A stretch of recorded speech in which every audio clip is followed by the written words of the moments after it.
Magandang gabi Pilipinas, ako po si Alaysa Galangco at ito ang Kumilatis. Narito ang mga pangunahing balita ngayong gabi. Para sa lokal na balita dito sa Baguio City, patuloy na tumataas ang bilang ng mga pamilyang naapektuhan ng mga nagdaang bagyo at habagat. Base sa pinakuling datos, umabot na sa 499 na pamilya ang naitalang apektado sa iba't ibang barangay ng lungsod.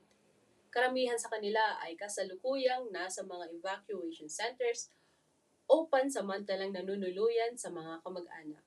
Patuloy namang isinasagawa ang pamamahagi ng relief goods at iba pang tulong ng lokal na pamahalaan.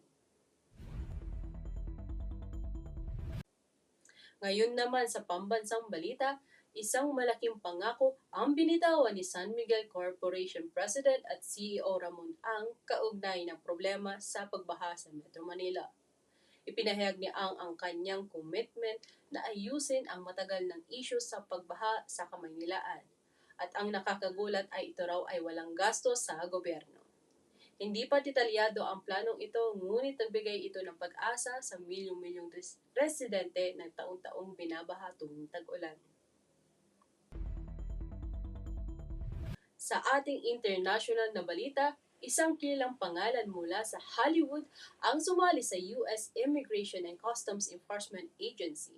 Ito ay walang iba kundi ang dating aktor na gumanap bilang Superman na si Dean Cain. Kinumpirma ni Cain ang kanyang pag-anip sa ahensya na nagdulot ng iba't ibang reaksyon mula sa publiko at industriya ng entertainment. Iyan lamang po ang mga nagbabagang balita sa oras na ito.